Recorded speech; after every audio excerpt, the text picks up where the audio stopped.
what it does, it creates so much pain and it makes it so disgusting that you want to move away from it. But you can't just move away from something. You have to move into something. That's true. Everything starts with our thoughts. Thoughts dictate our beliefs, which then dictate the way we treat and view the world, which then becomes our repeated being. And that is our personality, which then is our personal reality. Welcome back to Food for Thought. I'm Santiago Castro, your host. Today we are with Alex Klott. He is a leadership strategist and the founder and CEO of Vival Group.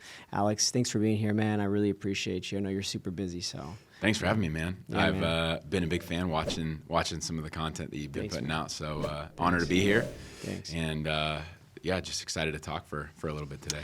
Yeah, man. I mean, I know you're super busy. You're the founder and the CEO of Vival, and you're a father as well. You have a wife, Yep. and I know you ran in 2020. You ran over like 1,000 plus, people. You oversaw that in Awaken Church. That's a big thing. Man. Thank you for your time and all that stuff, man. It's super great. I want to actually. Main reason I want to have you on this show is because I want to really dive into your story. I know you have an amazing story. I've personally heard it, and then I really want to kind of tie into where you're at now and really show what is possible, because that's the whole point of the show. I mean, on the show, my main goal is to bring freedom out of overcoming the human default. And actually, coincidentally, the main reason why I know that is because of you. Like we had I think it was a workshop that I was part of, and you were going through that. And I had like an idea of what I wanted, but you were kind of like pushing me to have something simple and like really be intentional about each word. So I thank you for that, man. That's all you. So appreciate it, man. And what you do, directly ties into that, because that goes into beliefs, into the way you see yourself, and it's just really, really great to kind of have this full circle come around. Yeah. So I'm excited, man. I really want to get into your story, but before that, tell us a little bit about Vival Group for the people who don't know what that is. Why did you start it? Like what are you doing now? What's the mission with that? Yeah. So we are.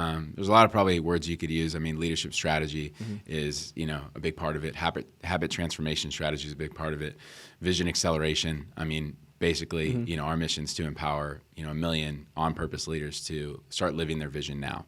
Nice. Because we know visionaries can dream for sure, but living that dream is a whole different story. Yeah, and for me, really the reason we started at Vival means to bring to life.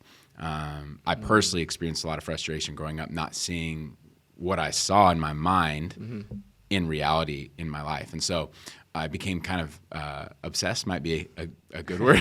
Bad word, depends on how you use it. Yeah. But I became very passionate, very obsessed about figuring out how to live in my vision, live in what I saw in my mind, but actually live it in reality. And so we want to bridge that gap from vision to reality for people, because if visionaries can start living out their purpose and serve other people in massive ways, this world gets a whole lot better, a lot faster. So 100%. That's why we started it, and that's our mission. That's where we're headed. That's awesome, man. I personally went through the Vival experience, and it was honestly great, man. It's one of the biggest reasons why I've hit so many goals.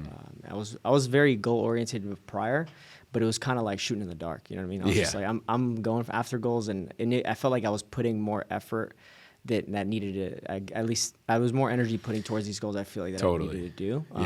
And it was just because, again, I didn't know what I was doing. But yeah, man, we'll talk about that a little bit. But kind of bring us back, man. Where did it all start? Yeah. I know you said that you grew up mainly in California, correct? Yep. Yeah. Grew up in California, San Luis Obispo. Shout out to the 805. Wine country's. I mean, it's beautiful. Obviously, didn't really experience that a whole lot when I was younger, but now that I'm older, got a wife, and enjoy wine, it's a beautiful place. But grew up there, pretty normal childhood. I mean, I grew up, middle class family, but basically my whole life was disrupted at 9 years old when my dad passed away, and it was a pretty. Obviously, it's a traumatic thing, no matter who you are. Pretty early on, I started to realize there were some things that I'm thankful that I learned through the passing of my dad that I don't know if I would have learned otherwise. My dad was an entrepreneur. He, was probably one of the most brilliant tax strategists, which is probably where I get a bit of my strategic inclining, that was in the country at the time. He was, a columnist in the New York Times, frequently wrote several books. Oh, wow. And he, was so good at what he did that when he passed, the IRS issued a letter of regret saying, we're really sorry that Gary passed away, because he was one of the only people that could actually take really complex things that we do and actually make it simple. And so for me, I realized a few things. Number one, and to this day, I honor my dad. I'm thankful for the time I had with him, and I only felt love and acceptance when I had him here. Yeah. But there were some things I learned about how to live and maybe how not to live from his example, and one of those was, we should never sacrifice our health or our family on the altar of achievement. That's and I think now today it's so easy to see like chasing after the next goal or trying to hit the next thing or trying to, it's like, to what end, right? And so everything that we do, the reason, that was such a big lesson for me was because I realized I'm not going to be single-minded or single-focused. I'm going to look at everything holistically, meaning I can't just put my business in one basket and say that doesn't affect my spiritual life or it doesn't affect my family life or it doesn't affect this stuff. Yeah. And so for me, everything had to be holistic, and that means health in every area, not balance, right? It's impossible, but health. The second thing was learning that we've got to start living in our purpose now versus later. He, was really good at tax strategy, but it wasn't necessarily his full passion. He loved music and was a brilliant musician, brilliant composer, but kind of laid that down when his dad, who came over, right before the Holocaust from Russia, basically said, hey, if you're not going to get your economics degree, you're cut off. And so my dad, did the thing that looked right in the short game, which was, get your economics degree, don't get cut off. And it turned out great, and it's how he met my mom and all this stuff. So it was perfect, but he never really re-engaged with his passion, thinking he probably could later on in life, but he just never got that chance. So for me, it was always like, I'm not going to wait and assume that the long game is just going to be there one day, because it might not. And so I've got to start that now, even if it means short-term sacrifice. And then the last thing was, I mentioned earlier, was just learning that there's a lot of value and there's a lot of compensation available, I believe, in making really complex things really simple. Yeah. And even that's what you do. I mean, with Optic Element, it's like taking really complex things like podcasting and social media and content creation, and making it really simple for people to engage with. And so that's what we did. It was like, okay, what's the big thing? It's making vision reality.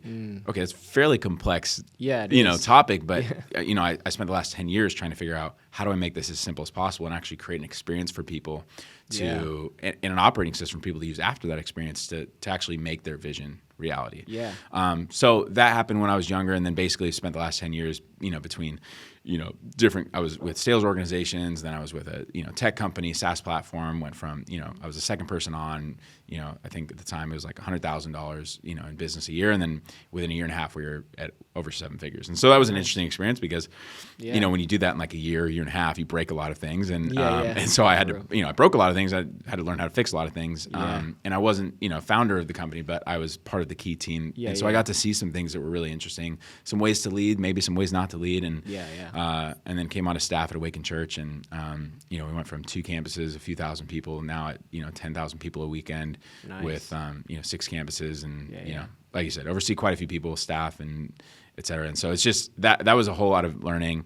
But the biggest pivotal thing for me, because when I was 22, I wrote down in a journal what I felt like God put me here to do and really build in the life I wanted. And so it was like this multi-page thing that was like really, to me, it was like a sacred document in a sense. It was like, wow, this is, and we call it vision script. What we take people through that exercise. And so part of it was, this leadership strategy group that I wanted to start. And, but I was 22. It's like I didn't go to college. I didn't finish college. Like I dropped out of pre-law because I realized I hated law, even though my whole, my Jewish side of my family was lawyers. And I just realized I didn't want to do it. And so fell into entrepreneurship and personal development and all that stuff. But I was like, I'm 22. I'm not going to, people aren't going to pay me the kind of money I want to make, and I won't get to do what I want to do. So I need to learn. And so that's where the tech and that's where some of these other opportunities I had kind of gave me some practical experience. But then it wasn't until I got formal training, and it happened through this crazy thing where I wrote down the name of this company that I thought I wanted to start. And I'll share the name of that in a second. And so, I was in, I had a social media business for a little while and was really focused on that because it paid the bills and helped while I was doing ministry. 100%, And then, and so I was part of this mastermind group. And in this mastermind group was this guy who, was kind of like doing some Tony Robbins type events. And I've been to Tony Robbins stuff. I'd walked on hot coals. I'd done it all. But my wife hadn't. And so when we got invited to this event for free, it's usually a $1,000 ticket. She's like, we're going. I'm like, babe, it's 4 days.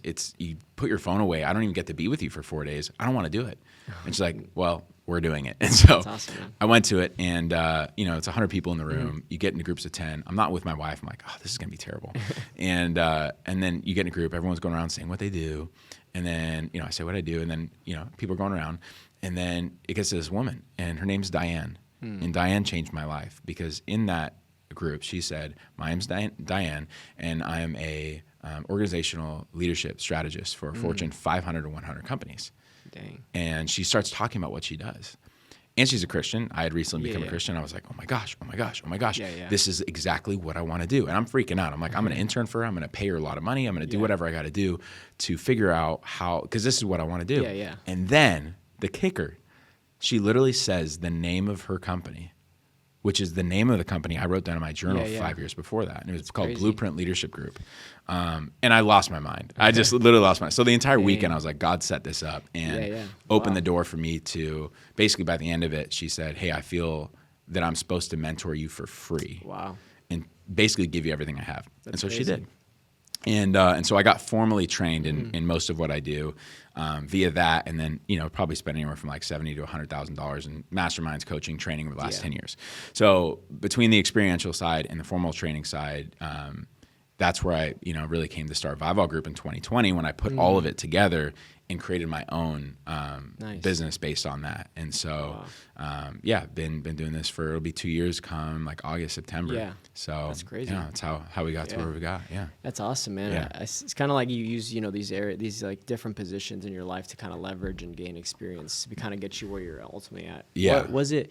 Were you always building towards like Vival, or was it just like a moment in 2020? Because I know a lot of people in 2020 had those moments. Where it's like, I'm going to start a business. Yeah. What was it like for you? Was it like you were something that just like you've been planning it and then it just officially launched 2020, or was it something that you're like, hey, I'm just going to jump for it? Yeah, I think I had honestly been planning it subconsciously since I was young. I always knew I wanted to do something big. I coached high school football. I was going to be coaching college football, and then the plan was to eventually maybe even be in the NFL coaching, not playing. I mean, 5'10" and I'm white. Like it's not, and 5'10" is generous. But it really was something that I felt subconsciously. I love coaching people. I love maximizing people's potential. But I would say since I was 21, 22, when I wrote all of that down in that journal, that was the day that everything became about that. Now, I didn't actually start actioning that or practically doing that or building the company, but I started building myself to have the skill sets, the character, the experience to become the person that could lead that company. And then, that was probably, 5 years after that was when I actually launched the company, 6 years after that. Oh, nice. And so 2020 was kind of the birth of it, but I had been basically spending the last 5 years before that becoming the person that could actually lead that company and be the person that could build it.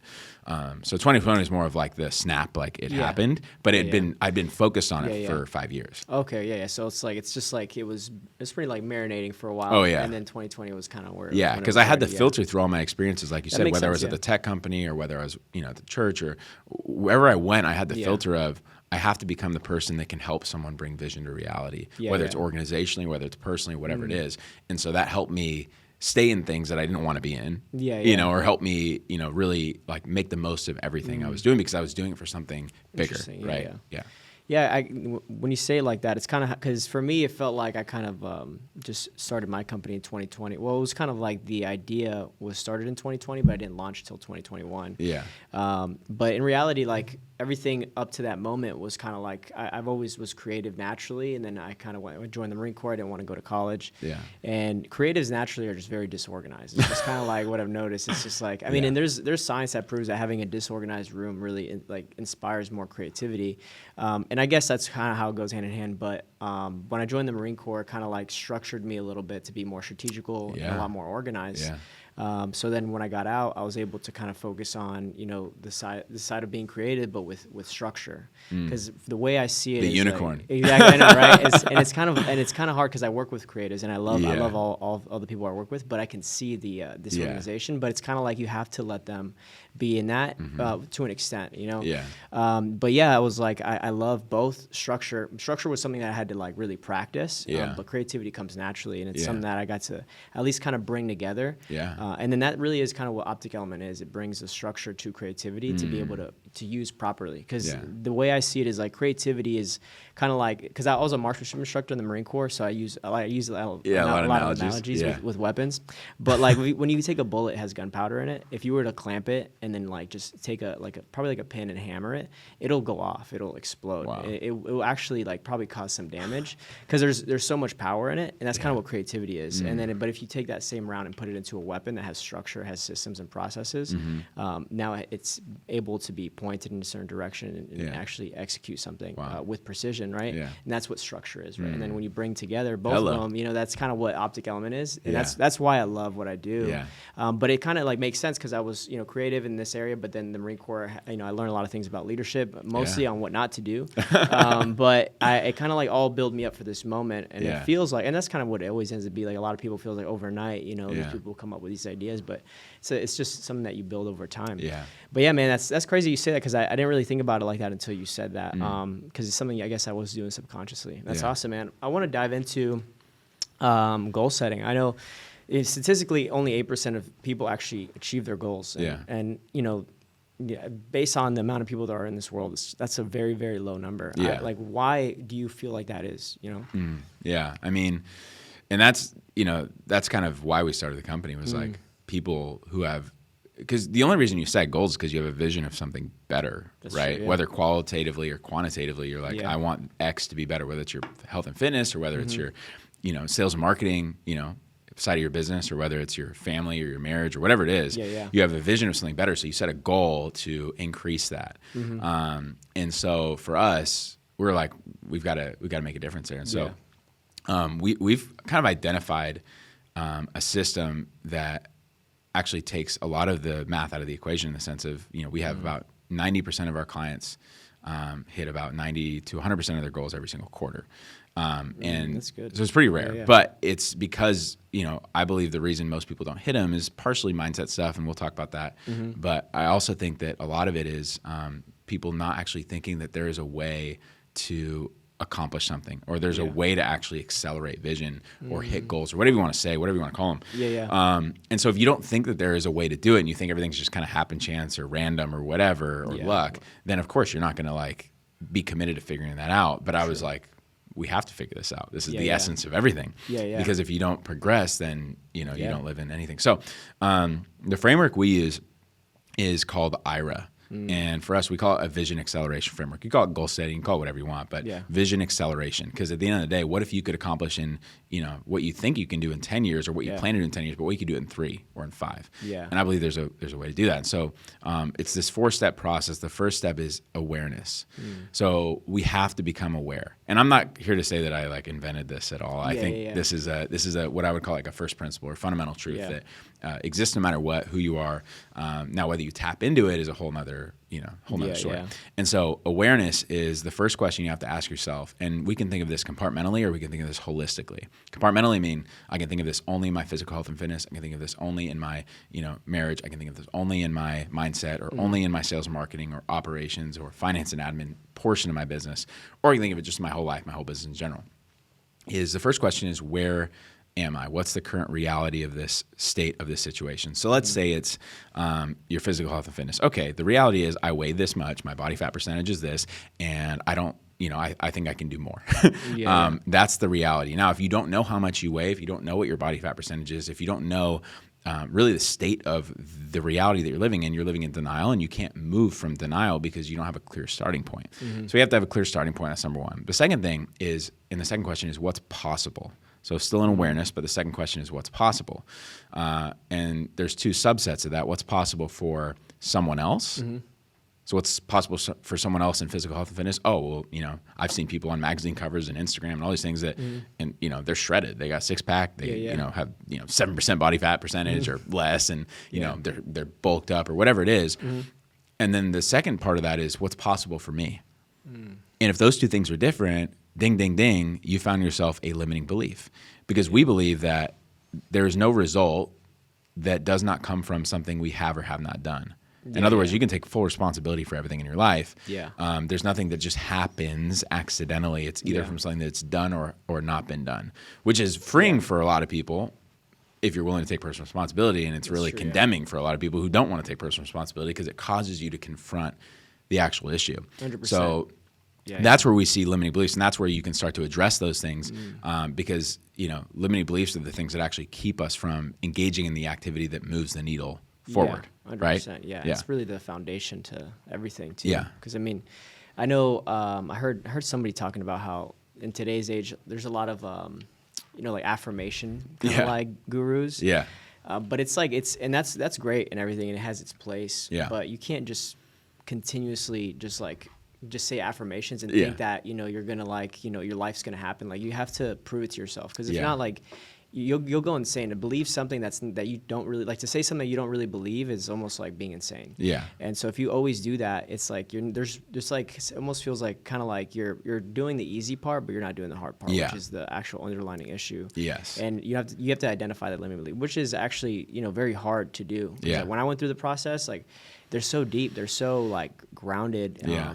I definitely recommend doing it with someone like you guys did it with us, well, at least with me. And it really, you really have to ask the right questions to really get into it. And a lot of these things are really deeply rooted into our subconscious, which is kind of what I call the human default, which is kind of like what we do naturally, like without even knowing it. Yeah. And it really ties into the way we operate. Like, when people might set goals, but if they have these limiting beliefs, they're not going to achieve them. Yeah. It just feels more like they just want to participate in the task of, 100%. like, at least setting a goal. Yeah. And it's just, I want to dive into that a little bit more about, like, limiting beliefs. Like, why I feel like a lot of people hear those words, but, like, from a scientific level, or at least we understand why, but, like, to simplify it, how does that keep us completely from actually hitting our goals? Totally. And how may it seem like, a lot of times we kind of create busy goals, I feel like seem like, oh yeah, I'm going to do this to seem like I'm busy, like to seem like I'm actually moving the needle forward, but they're not.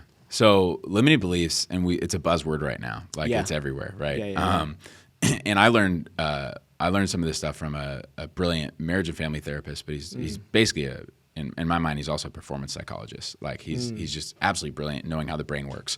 So once again, first principles, fundamental truths is, if we think of an identity model in the sense of who we are at our core, we have results in our life, whether that be our weight, whether that be business success, whether that be lack of business success, whether that be our marriage, being healthy or not healthy, whatever the case is, you have results. And so I would call that have. And then above that, you have do, which is activity. So those are based on things we have or have not done. So our activity determines our results. And then above that, what influences activity is behavior. So who we are, right? How we've chosen to behave, the words we speak, et cetera, et cetera. And that is influenced ultimately by how we think. And how we think is our beliefs, which you would either call empowering beliefs or limiting beliefs based on how they're serving you and accomplishing what you want to accomplish at the results level. And then our beliefs are ultimately influenced by our upbringing, right? The input that we have, the information we have, the people we surround ourselves with, the books we read, et cetera, et cetera, et cetera. The traumas, the micro traumas, et cetera. And so it really, if you want to change, because everyone wants to change the limiting results, but and you can maybe change some activity. So, like, I can start to work out more, but if I don't change the behavior, and if I don't change ultimately the belief, it'll just reset, and I'll just keep having limiting results eventually because I didn't change the belief. And so what we found was, whenever there's limiting results, once again, it's because there's limiting activity, and because there's limiting behavior, and because there's limiting beliefs. Now, how do you get all the way back to what's a limiting belief, and how do you transform it into an empowering one is really fascinating. There's a book called The Six Pillars of Self-Esteem by Dr. Nathaniel Brandon. One of my mentors referred it to me. It's one of the books that someone had told me about like 5 times, and then he said it the 6th time, I was like, I probably should read this book. I wish I read it 3 years ago when he first told me. But I read it, and it talked about how it's this very fascinating thing. There is this thing called stimulus response. We're all pretty much aware of that. And this is basically the reason why you have limiting beliefs, and how other people can basically face the same issue in life, yet they can have success and you can fail. So, like, same business opportunity, someone succeeds, someone fails. Same level of, let's say mountain that they're facing, difficulty, whatever, it comes their way. Some person succeeds, some person fails, and it comes down to this one thing. It's this idea of stimulus, meaning a stress, comes to all of us. Now, whether we move into eustress or distress is based on one question.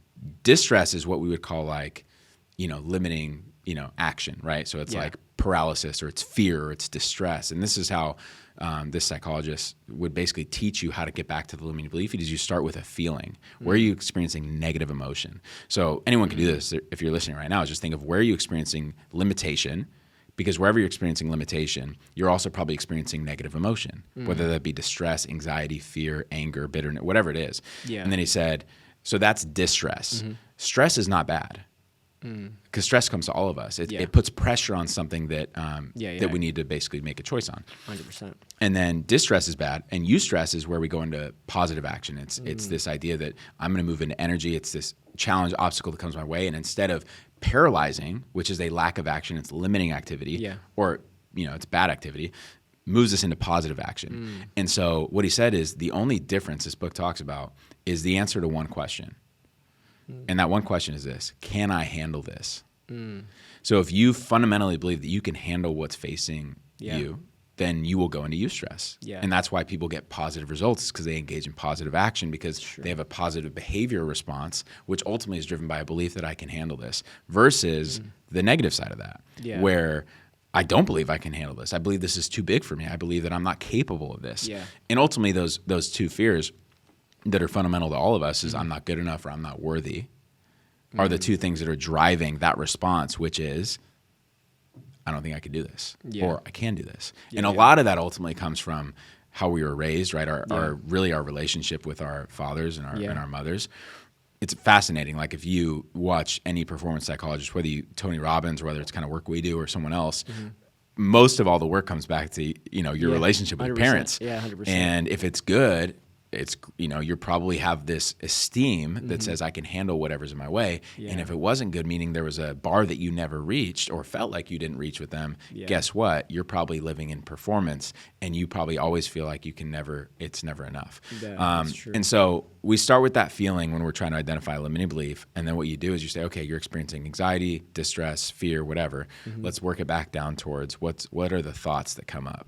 And the thoughts can be I'll never make as much money as I want to make, or I'll always fall short, or I'll never be able to lose weight, or I'm always going to look this way, or whatever it is, right? And then what you do is you root all those back into the reality of the limiting beliefs, which is the only two that exist. I'm not good enough, or I'm not worthy. And then when you say those stuff out loud, you're like, this isn't real. I know this isn't real.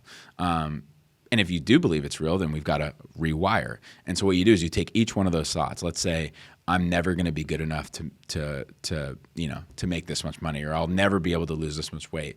And you actually counteract it with thoughts that agree with the opposite of that, alternate empowering truths. And it's affirmations in a sense. But affirmations on their own don't work. 100%. You have to actually partner them with evidence, is what we would call it. And so you create these alternate truths. So in conflict of that, or in contrast of that, which is I'll never be good enough, is I'm more than capable of accomplishing all of my goals. And so you say that, and at first it sounds weird and it sounds not right, but say this one enough times, the negative one, and you'll feel like crap. Say this one enough times and you'll start to realize, wow, something's changing in here.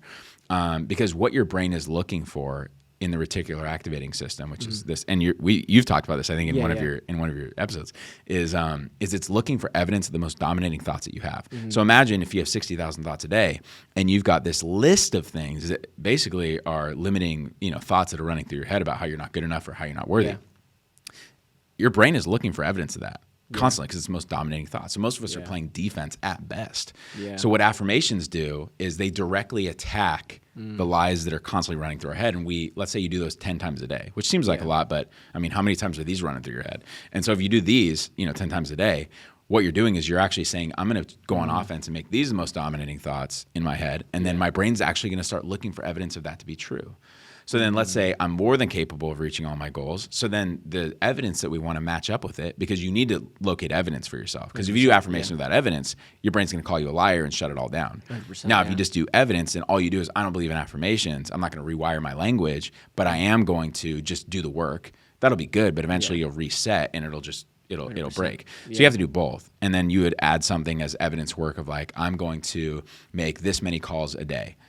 Because I know this is the type of thing that someone who believed that they can accomplish all they would do would do. And so you're actually attaching, empowering language, empowering belief with empowering action. And empowering action is the thing that creates empowering results. And so that's how we found is best to rewire. And you can actually rewire your whole limiting belief system into an empowering belief system in 12 weeks if you do it that way.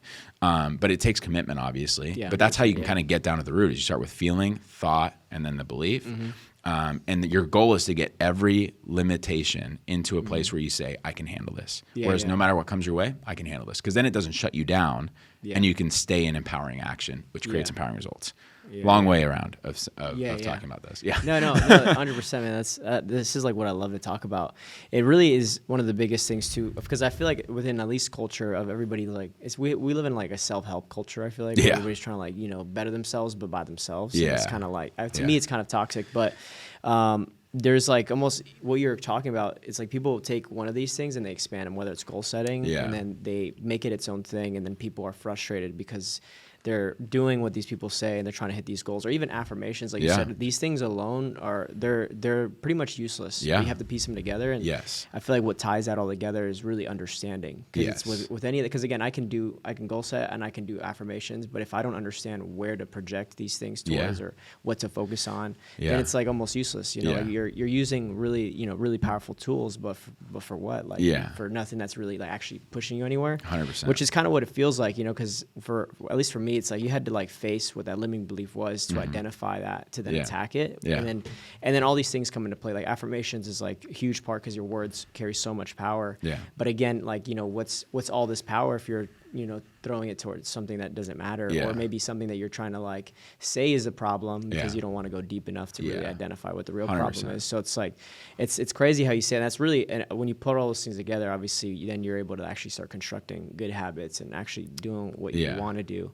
What would you say is a good way to then actually, this probably ties in, but to dismantle bad habits, or replace bad habits with good habits? Like, what would you say? Like, I know some people have issues with whether it's nicotine, and again, like I tell people whether they're addicted to drugs or alcohol or food, it's like, that's not the issue. Obviously there's a deeper lining issue, which also ties into limiting beliefs and the way you feel about yourself and all this stuff. What would you say about like bad habits and things like that, and like self-destruction? I think, and part of it kind of ties into the rest of that framework that we're talking about, because the reality is, once you figure out what's possible, you have to figure out what you want, is kind of that last part of it. And what you want is who you want to become, not what other people want you to become. Because if someone else tells you, hey, smoking's bad, but you don't believe it, or it's not what you want, well, guess what? You're not going to change anything. That's true. And so really the important thing is to create enough pleasure in the sense of like, this is who I want to become, and I want to become that person so bad, and I'm so pulled towards that I'm inspired internally, not externally, because external motivation only does so much.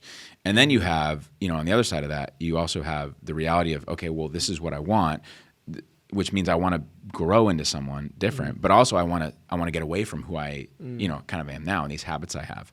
And so there's pain. So pain and pleasure, you have to work with both of them, knowing that those are the only things that are going to change anybody, really. So you have to create this ideal picture of who you want to be, but also knowing how different it is from who you are now, and move into that. And that's not like self-hatred or anything like that. It's just like, hey, I want to grow into someone different. And so that's a really big part of it is that. And then it's not only just how do I stop doing something, which if you just want to stop doing something, create enough pain around it where it doesn't seem appetizing anymore. And one of the exercises that it's fascinating, a lot of psychologists would say, is you have to, once again, associate enough pain with that thing to where you would never want to touch it again. And I remember going to a certain basically transformational workshop experience, and it was this idea of, okay, well, how do we create enough pain around that thing you want to see like total done with? But you can't just do that. You have to create a picture of what you want. So first do that, right? Create, whether it's written down or audio or something, of a very clear picture of who you want to become that has nothing to do with what you're that current behavior. And recognize that you can actually separate who you are from the things that you're doing. You can actually become someone different, and believe that's possible, because identity in the original language means repeated way of being. So you're not the problem. Your behavior is the problem. Your habits are the problem, but you're not the problem. If you wanted to, predict the future, they say if you want to decide the future, then you've got to decide new habits. So 100%. What they said was, okay, so let's say it's smoking, for instance, right? So this exercise would say, okay, well then, what does it currently look like? What's the pain that you're causing yourself? And what's the pain that you're causing other people that you care about, and focus on that. And just think about that right now. What does that look like? And maybe you'll be a bit like, okay, it's not really, some people don't like smoke, but I'm not harmed health-wise. I'm not XYZ. And then, but you say, okay, a year from now, 2 years from now, 5 years from now, 10 years from now, I want you to imagine the level of pain that you've caused yourself and you've caused other people by staying in this habit or by participating in this specific thing. And eventually, and they ask you to like, just get very visual about it in your own mind. And it becomes this very like, it's a pretty gnarly experience. And I wouldn't say go through it by yourself. Like definitely connect with somebody to guide you through it. But but what it does, it creates so much pain and it makes it so disgusting that you want to move away from it. But you can't just move away from something. You have to move into something. That's true. And so that's where this idea of intentionality comes into play, which is kind of that second part of the framework. And the intentionality says, okay, what are the few things I need to do that will move the needle on the rest of it? It's kind of like the Pareto principle, right? 20%, 80%. Which says that 20% of what we do affects 80% of results. 80% of what we do only impacts 20% of the results. So what we want to do is identify, okay, what are the things that someone who isn't addicted or someone, what are some habits that I need to step into now that maybe someone who isn't addicted would do? And it's all these specific things that, and if you don't know what they are, then you need to go find out. Who has that result, who has those results that you want, and figure out what they do, and step into those. And then you want to habitualize those because then they become part of your identity. It's kind of like walking into a room with 100 levers, and each lever is a habit, is something that might move the needle. It might move the needle 20%, or it might move the needle 80%, but you don't know. And that's why getting mentorship, finding someone who's advanced in that stage or has overcome what you want to overcome, find out what they did. Hey, which levers are they? Because each lever, every time you pull it, takes 3 months to find out if it was the right lever, right? Because that's how long it takes to see results. So, so for me, it's a big part of undoing habits. Is as much of it is moving away from pain. It's moving towards pleasure, which is a vision of who you want to be. But it is important to recognize, hey, this is the pain that it's causing me, and this is who I want to become. And so I've got to transform through habit implementation. That looks like. That's good, man. I know a lot of people definitely can benefit from that because I feel like something that's, I feel like it's really complex stuff. It's like things that you need to be walked through, and it's something you got to really dive into. And a lot of people don't want to face things like that. But it's definitely one of the most important things. I mean, honestly, if not one of not the most important thing of your life, because again, your beliefs run everything that you do. And then again, your habits, your good ones and your bad ones. So if once you identify those limiting beliefs, and then you have, you start to then, find that alignment of who you want to be. And how do you, like, for people who are like, well, I'm not like self-disciplined or like it's kind of hard, like, what do you recommend for that?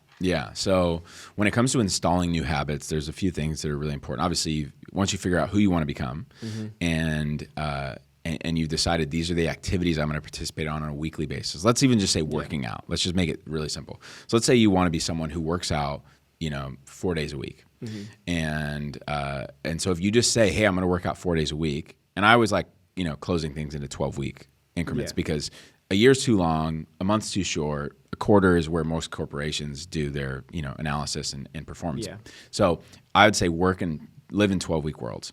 And so let's say, okay, over the course of 12 weeks, I want to work out, 4 times a week, 12 times 4, 48. Let's just move it to 42, just to give yourself 6 times where you overslept or you didn't make it, whatever. But just to say, okay, I'm going to work out 42 times this quarter, you have a 30% chance, analysis and data shows, of actually accomplishing that mission. But what moves it to 90% is saying when and where. And most people think they need to make every day look the same. Sunday needs to look like Monday, needs to look like Tuesday, needs to look like Wednesday. But one of my mentors taught me, in terms of rhythm and flow and getting into a cadence and really a flow in life where you can maximize your capacity, is make Mondays look the same. Every Monday should look the same. Every Tuesday should look the same. Every Wednesday should look the same. Every Thursday, not Monday, Tuesday, Wednesday. And so once you do that, you can say, okay, well, every Monday at after I eat, after I wake up and have my coffee, I'm going to go and work out. And so it has a trigger, meaning after I do X thing that I do all the time, then I go and do X thing, which is going and working out. And then on Wednesdays, I'm going to work out right after my coffee. And then Thursday's a little different because I have to do it after work. And so as soon as I come home, instead of sitting on the couch, I'm going to put my workout clothes on.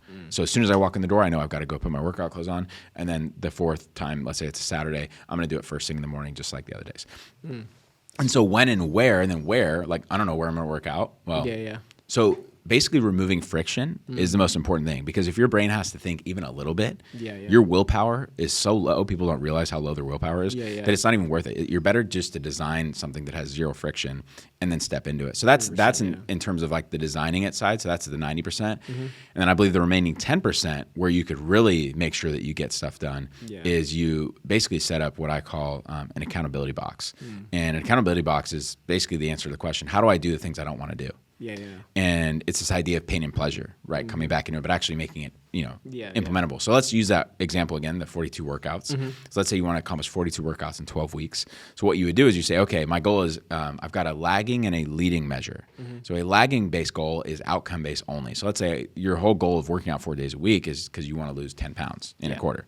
So let's say, losing 10 pounds is the outcome based, but you need to have leading measures as much as you have lagging. So let's say you have I want to lose 10 pounds, but if I don't lose 10 pounds, but I do get my 42 workouts, then that counts. I'm gonna say I won because I did the thing that I thought was gonna lead to the thing that was gonna change my life. And then you have those two things, and then you have a reward and a consequence. A reward, most people just do rewards like, oh, I'm gonna, I'm gonna go buy myself this thing. But most of us are not pleasure driven. I would say 5% of us are pleasure driven. The rest of the 95% are pain driven. And so what you do is you create something so painful or embarrassing or something that will affect you so much that when you think about it, you're like, there's no way that's going to happen, that you're going to move forward and actually do the thing you don't want to do. And so, a funny kind of example was my wife and I, we went out to for a few months to help at this campus that we took on as a church in Salt Lake City. And so my wife had an outcome goal for her health and fitness that she wanted to hit. But I'm like, babe, we don't just do outcome goals. We do leading based goals. So what are you going to do? She's like, oh, I'm going to do 75 hard, but I'm going to do like 40 of it instead of 75. Because, whatever she wanted to do. I said, that's fine. You don't have to do 75 hard. You can do 40 hard. And so she chose to do that, which is not an easy thing. But I said, okay, babe, you know how we do things, reward and consequence. We figured out the when and where, and then it was like, okay, let's create a reward and consequence and box you in. And so she said, okay, reward, I'll get this like YSL purse, like this cute little wallet. And she was pumped about that. And I'm like, cool. But I'm like, okay, babe, what's your pain? She's like, oh, that's not going to motivate me. It's not going to motivate me. I'm like, yes, it is. I know you're not pleasure driven. You'll just you'll miss a few and not care. I'm like, we need to create something painful so you actually want to do this. So she said, she's like, nothing's painful. I can't even think of anything. I'm like, all right, babe, well, who do you really not like right now? And this is the middle of 2020. So, our governor in California, Newsom, was locking down everything, just being And so, long story short, I was like, okay, babe, well, here's what I'll do. Because you've put the accountability keys in my hands, what I'm going to do is write a check in your name to him. Oh man! And you have to post it on your social media saying that you donated $300 to his campaign for re-election, and a letter of you saying how grateful you are and not being sarcastic. She's like, no way, you can't do that. I'm like, but babe, you put the keys in my hand. So that's the beautiful thing of external accountability is you can locate this pain and pleasure, and then you can locate this leading and lagging. You can put it in a box and give it to somebody and say, here's the key to this box. I need you to hold me to it. And then every week have a reflection point and a check-in of, hey, I should be X percentage complete. I should be. And then you tweak things, adjust things. Oh, I'm finding this day doesn't work. This day doesn't work. And it motivates you like no end because you're like, I can't let that happen. That's true, And so guess what? My wife crushed her goal, got her purse. Awesome. And ever since then realized, okay, this is actually how. And so that's how we do with our clients. We say, okay, what are the top 2 to 3 things, whether in business or in life, that you need to accomplish this quarter? And we run it through our whole system and then finish it off with the accountability box. And that's how people hit 90% of their goals. Because whether it's someone shaving off half their eyebrows or whether it's someone donating to a cause that they absolutely hate, or whether it's doing a Facebook Live, singing a song in karaoke and they're terrible singers live in front of their thousands and thousands of followers, like whatever it is, it's terrible and it moves you enough. That's true. To make sure it doesn't happen. No, I'm definitely driven by pain far more than pleasure. Fortunately, most of us are. I know, right? And that's actually one of the things too that I had an issue with was I was so driven by pain that I would hit my goals, but I wouldn't actually follow through with my rewards. And it was like it ended up, I realized that I was building a bad habit by doing that. Because I know if I didn't hit the goal, I would for sure do the punishment. But then when I would hit the goal, and I'm like, well, it's like I feel like I'm being responsible justified by not like, let's say if I wanted to buy or get a new tattoo or something like that, and I'm like, okay, that's $2,000. Well, I might as well just put that into, you know, my business instead of following through with what my word said. And I realized that that's just as bad as you not hitting your goal and then not doing your punishment. It's equally as out of integrity. 100%. Yeah, 100%. Because I mean, and then like I tell people all the time, like how you do one thing is how you do everything. Because our brains don't really know the difference in like versus tasks. Like, you know, you can't like just choose to be very mediocre at a certain task and not think that you're not going to bring that back into your marriage 100%. Or your finances, because your brain doesn't understand the difference. It's going to operate the same all around. And then if you try to do that, then you're just going to burn out. And then, you know, it's because it's hard. Then you have to perform in different, you know, and versus like if you're at home or at work or whatever. So that's one of the biggest things that I had to deal with. But accountability is huge. Like having somebody on the other end, that's one of the biggest things. I heard somebody say that when they were trying to go to the gym, the first thing they did was they had somebody meet them up every morning at the gym to make sure that they showed up. And every night they would give them $100, and if they didn't show up, they get to keep it. But if they did show up, they would give it back. Which is the power of accountability. Because I mean, something like that, I would not want. You know, I'm gonna wake up and go to the gym. I'm gonna get there. 100%. Yeah, accountability changes everything, especially because. You know, it's easy to let yourself down. You know, I've realized, you know, because you can let yourself down. It's like nobody knows. It's just me. It is what it is. But then when you involve other people, it's kind of like, you know, it becomes a lot more of a actual, like, becomes heavier. You know? Totally. And it's just that for me, that was a game changer, because I had everything, but it was the accountability that I felt like I wasn't really actually honing in on. I feel like, okay, accountability, whatever, it's cute, but it's not, you know, it's a waste of time. In my opinion, I thought it was a waste of time. But it wasn't until I started doing it where it's like every single day, you know, somebody's going to like, or not every single day, but every week someone's going to actually follow up. And then it's like, it just sucks when you know you didn't do it. And then, so it makes and that's why those reflection points are so important, which is like, you know, the last part of that equation is once you're aware, once you're intentional about what you want to do to change, you have to become reflective and adapting. And that's where I think most growth-minded people are really good at being aware of what they want and intentional about how to get it, but they don't have these reflection points. And that's what accountability does, is this reflection point of like, okay, this went well, this didn't go well. Like, how do I change this? How do I adjust this? But once you can get centered on that, you can shorten the feedback loop and not just be a New Year's resolution person where every year you feel like, oh, now I realize that didn't work and that did work. Maybe I'll do more of that. It's like, what if you did that once a week? True. That's actually really good. Change I like your that life. you brought that up. Because that's something that I feel like a lot of people do that, again, like at the end of the year. And like you said, that's such a long, it's a long time, like 365 days. And then, when I started doing the week recaps every after I did Vival every week, and like there was times where I'm like, what did I do last week? So I can only imagine if you do that every year, you know, you're just like, I don't even know. I don't even know what happened. Exactly. Like it's already June now, which is insane to think about as we're recording this. But like I'm really grateful because I know everything that happened in the last 24 weeks.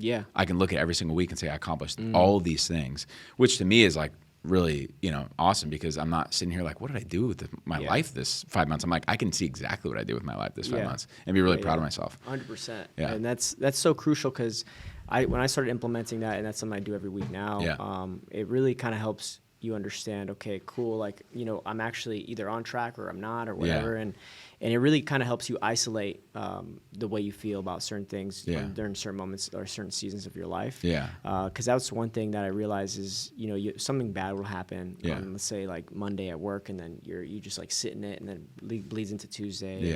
And it's a week, and then you don't identify it. You don't. Then like a month goes by, and you're still feeling bitter about that thing, because you never sat down and actually looked at it. And then next thing you know, your whole year is like bitter, and you're like, well, based off of something that happened one day. Versus like every week you isolate, okay, how, and then you compartmentalize. Exactly, and then it allows you to move forward into the next week. And, okay, cool, like this is a new week. And a lot, at least for me, my life was so like it still is busy, but I felt like I didn't have time to do that. And even when I first started doing it, I told Daniel was my accountability partner. I was like, man, I hate doing this. It's like so frustrating, because I feel like because it's the same questions. And I'm like, at first I'm like, cool, this is new. But then after like the third week, I'm like, man, I'm getting so frustrated. And it's funny because I realized something about myself within those. It was like just kind of funny because one day I was doing it and I was looking at the first question was asking like, what are you proud of? And then how can you get 1% better? And I couldn't answer like any of them. I was like super frustrated and I was like, this is so dumb. I was like, and then I almost like just was going to like not do it. But then I realized I was like, okay, well, why do I feel so like flustered and mad? Like there's really like, this thing's not doing anything to me. Like, it's not like it's trying to like come at me or anything. I'm like, I didn't like insult me. And I felt like the same frustration that I felt when I was like in high school, when I was like looking at like a math problem and I didn't understand it. And so I was like, okay, well, I probably just don't understand the question. And then I was looking at the question and I'm like, it's a pretty simple question, but I'm still mad. And then I kind of kept going deeper and deeper. And I realized it's because like I've never really taken the time to actually say what I'm proud of about myself. Wow. It felt very weird to do. And so when I would go into that, it was very uncomfortable for me. So then I would just get frustrated and then I'd just rather like, just be, this is dumb and then just move on. But once I did that, I was like, okay, I identified a limiting belief, and then I was like, dang, like I actually need to work on that because it's something I feel like I kind of thought it was like just being humble kind of thing, but then it's like, again, if you're too humble, then it actually, limits you. Versus same thing if you're too arrogant. So I was like, really just like, man, like why am I not proud of myself? And ultimately that trend has led to burnouts in my life. And it was funny that just a simple questionnaire just really helped me realize it in that moment. And then I was like, dang, man. And I had to tell Daniel, I was like, this is actually like legit, even though it's so simple. But then again, if I didn't do that, if I didn't take the time to do that, I would have never identified that. It'd probably be still an issue today. It's fundamentals. And that's where like shortening that feedback loop is so important because people think time will solve things. Time doesn't change anything. What you do in that time, remember, activity is the only thing that changes results. So if you reflect once a week and see, hey, this is working. I'm really proud of myself for this. I'm going to keep doing this. Then you're going to accelerate the time it takes for you to accomplish X, Y, Z. And then if you adjust to saying, whoa, what if I waited 10 weeks to actually see that was bad? I know, for real. Honestly. Versus 1 week. Now I'm shortening the time gap for me to change and get better. And that's how I really think accelerating vision is not like some hokey pokey thing. I think it's actually it's almost mathematical in a sense. Honestly, 100%. Because like that's how I don't like to like. Again, these people who just take these little bits and pieces and like just say, "Oh, affirmation will do it." Like, it feels very hokey pokey. It feels very like, "Oh, like the universe will make it." Right? But I'm not like that. I think very logically. I'm like, well, and then if you look into the science of habits and all stuff, it's like it's all there. You just have to kind of how you did it. You piece it all together, and then you just have to practice it, and it becomes a fundamental. And it's like, and the same thing how like, at least again, I was at marksmanship shooter, so there's 7 fundamentals into going when you're doing long distance shooting. And it doesn't matter if you do all 6 and then miss 1, or if you do, just 3, like it doesn't matter. The result will be the same. You're going to miss. And same thing is you can't just take just goal setting or just affirmations that's so true, bro. And then think that you're going to hit your goal or you're going to hit, the it's got to be holistic. 100%. 100%. And you have to hit them all and they all have their part to play. And it's so funny because it's almost like, so at the last fundamental with shooting is follow through, right? So you have to take the time to let the shot, happen before you break eyesight and then, decide to document or whatever it is you're going to do. And that's kind of what I feel like the weekly recaps are. Really is a follow through. Because, if like, for example, if you shoot and then you immediately, once you shoot, you do everything right, and then your follow through is not there and you immediately turn to the left or turn to the right, it's like that small, like wherever your head goes, your body follows. So that small like inch is going to move the barrel slightly as the round's exiting, and then you're going to completely miss. And obviously with distance, that the distance of you missing is going to increase. So it's like, it's the same thing. If you can have everything, but then if you don't have the accountability and then you don't actually reflect, so true. You're not gonna hit what you're trying to do. So I love how you kind of pieced all that together. I love how you illustrated that. That was awesome. Thanks, man. I really we can go all day. I know. I don't even know if we're over time, but I really want to respect your time, man. Thanks again for being on here. I really want people to know where to find you if they want to like ask questions, hire you guys out. I'm gonna have you look into this camera and just tell them where the people can find you. Well, we have a website. It's called www.vivalgroup.com. V like Victor, I-V like Victor, A-L-L, group.com. You can follow me on Instagram, Alex Klott, ALEXKLOTT, or follow Vival Group on Instagram, Vival Group. It's pretty simple on Instagram. So we'd love to connect with you if you're frustrated about where you're at, and and not feeling like you're living in your vision, then we'd love to help you. So thanks for having me, man. It's been Thanks a lot of for fun. being here, man. Yeah. And we're gonna put everything in the description below. So if you want to hit him up on IG or his website, we will have that down below. Thanks, man. I appreciate Thanks, bro. you. Been an honor.